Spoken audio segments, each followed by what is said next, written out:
রবীন্দ্রনাথের শ্বশুরবাড়ি খুলনা, যশোর রোড, খুলনা। রবীন্দ্রনাথের শ্বশুরবাড়ি এটা হচ্ছে বাংলাদেশের খুলনা জেলা, যশোর যেতে পরে। এখানে অনেক দর্শনার্থী আসে দেশের বিভিন্ন স্থান থেকে। মোটামুটি অনেক চার্জ হইছে রবীন্দ্রনাথের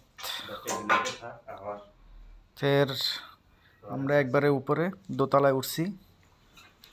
এখানে রবীন্দ্রনাথের অনেক স্মৃতি বিজড়িত ছবি রয়েছে।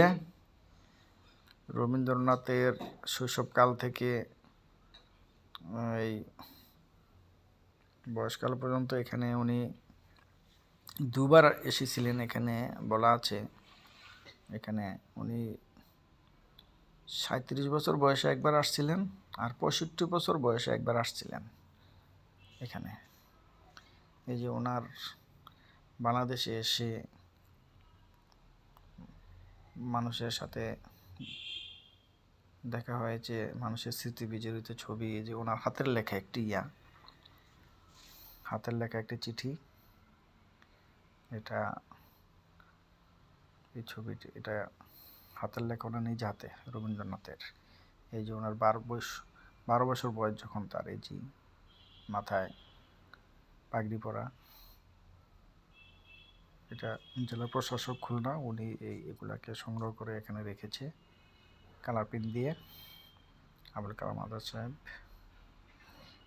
এই যে এখানে বলা আছে রবীন্দ্রনাথ উনি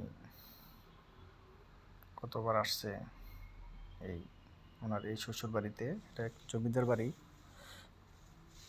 এটাকে সরকার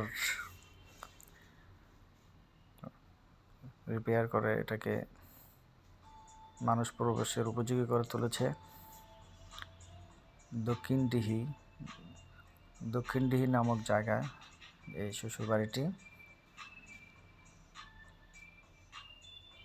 এটা সংরক্ষণের পরে কী অবস্থা দাঁড়িয়েছে সেই চিত্রগুলি এখানে রাখা হয়েছে।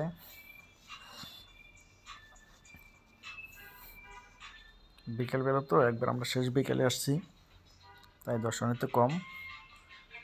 আর এটা সকাল 9টা থেকে বিকাল 5টা পর্যন্ত খোলা থাকে।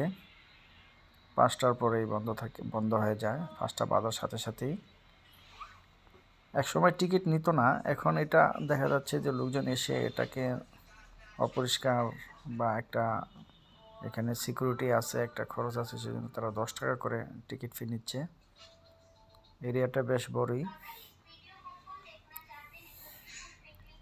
এই যে বাড়িটি অনেক পুরনো একটি বাড়ি, রবীন্দ্রনাথের শ্বশুর বাড়ি। লোকজন আসছে, ছবি তুলতেছে। আমরা একবারে শেষ বিকেলে আছি। ধন্যবাদ।